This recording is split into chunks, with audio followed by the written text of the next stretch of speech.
Hi, I'm Alex from the Southern Ukulele Store, and today I'd like to talk about the quiet confidence of a good KAMAKA ukulele.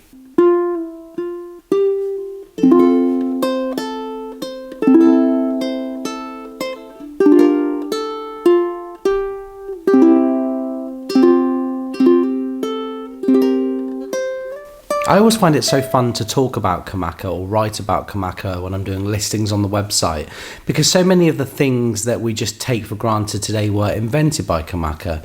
You know, the conventional soprano ukulele as we know it, KAMAKA had a hand in that. The tenor ukulele, KAMAKA had a hand in that. The pineapple, invented it. They were the first Hawaiian company to bring a mainstream baritone ukulele to the island. Although they didn't invent it, they did take the concept and they did normalize it among those that were playing the most ukuleles at the time. They've had a long storied history of over 100 years, but today they have a very simple menu. If you're to look at modern Hawaiian ukulele manufacturing, you have kanile'a, who are constantly evolving, constantly finding new ways to make a ukulele better. You have ko'oloha, who do what they do extremely well. They're quirky, they're out there, unique, and there's every reason you would choose a ko'oloha. You have kulau producing one-off custom pieces and then doing the Oli brand and the Pono brand, doing their own thing. Then you have KAMAKA, who invented so many of the things that these other companies produce, and KAMAKA continue to just do what they do very, very well. So let's talk about the modern KAMAKA. The modern KAMAKA has a few variations. The two we're going to talk about today are the Standard Series and the Deluxe Series. You have the Standard Series and you have the Deluxe Series. Now, KAMAKA do other variations and some custom models as well, but the bread and butter of what they do lies in these models. The Standard Series is like the modern version of an old Stylo or a Style 1. It's simple, it's more about the tone wood itself than the aesthetic and cosmetic decoration. You have here a solid Hawaiian koa body, top, back and sides, with a tie-on Indian rosewood bridge. Really lovely piece of wood for these ukuleles. There is a tiny bit of binding there on the seam, on the butt of the ukulele. You have an Indian rosewood fingerboard going up to KAMAKA's koa headstock with their logo inlaid there in mother of pearl. It's a really nice figured piece of koa on this particular tenor. You have here the Shala tuners. So these are German-made tuners. We don't see them often on ukuleles, but I applaud KAMAKA for using them because they are really, I mean, it's a simple tuner, but it's the best. You know, it's the best of the tuners. And they have snakewood buttons on the modern models with side dots and front mother of pearl dots. It's the basic ukulele. It's the standard ukulele. Now we've talked about the standard model, let's move on and talk about the deluxe model. This is the HF3D. Now, the way KAMAKA number and label their ukuleles, if I haven't explained it already, forgive me, it's early in the morning, I probably already said it. You've got the HF1, which is a soprano, the 2, which is a concert, the 3, which is a tenor, and the 4, which is a baritone. And then any other variation on that, whether it's custom or mega trimmed and abalone, will always have the rest of the code after it. So if it was an abalone model, it gets very, very confusing very quickly. For example, it would be a HF3D2I. And over the years, you know, it's very easy for us to make those mistakes if we don't double check those things. But the HF3D kind of speaks for itself. This is the next model up. This model has traditional rope binding. So you have mixtures of Indian rosewood and maple for the purfling here around the outside of the ukulele and for the rosette. And then you have on the sides for the back and the front, you have Indian rosewood binding there to kind of trim and tie the back and sides together. Now for the deluxe models, KAMAKA use higher grades of wood. You normally see more figuring, and that's definitely the case here. This is a really sexy ukulele all the way around, and I love the sides on this particular one very much. I don't know about you.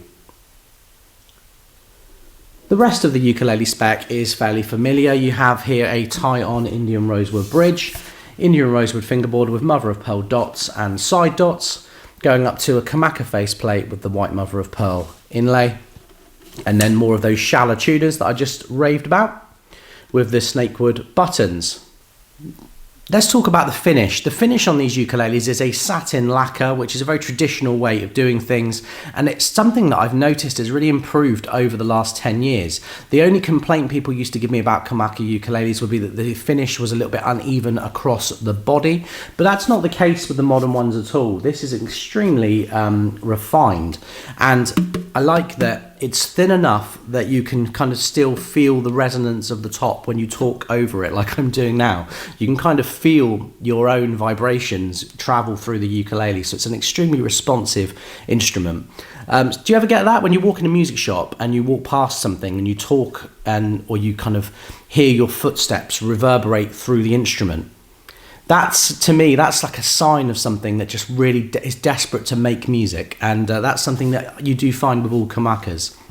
I also love that rope binding is something that was initially done on traditional instruments to kind of attract tourists to look at it. It's kind of making something special out of the first thing that you could find, which was offcuts of other pieces of wood. But as time has gone on, this has definitely gained a kind of regal vibe to it. When you pair it with good wood, especially, a traditional rosette is just a thing of beauty. A traditional rope binding is a thing of beauty, and companies like Miller emulate this so well on a lot of their deluxe models now. So I guess it's time to play them. We're going to take a look at a HF2 standard concert and a HF3 tenor, and then we're going to close up today by playing the HF3D. Let's give them all a play and see what you think. Hey, Alex from the past, it's Alex from the future here. Anyone out there watching, looking at the other sizes, whether it's the soprano or the concert, these come with Goto planetary tuners. In fact, they come with the Magic Wand planetary tuners, the ones with the white mother of pearl buttons and the black hardware. Really lovely, traditional look, but very modern. This is on the concert.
There you have it, folks. We've taken a look now at some standard and deluxe kamakas. What did you think?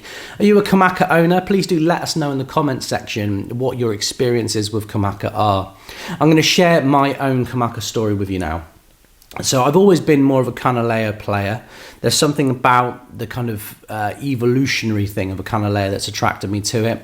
I've owned plenty of kanile'as, ko'oloas, and I've owned a couple of kamakas, but one kamaka concert in particular, I think it was a 2010 kamaka concert, and I remember playing a piece of music to my eldest son when he was 2 days old on that ukulele, and he just sat and listened, completely cognitively unaware of what was going on around him, but he absolutely loved it.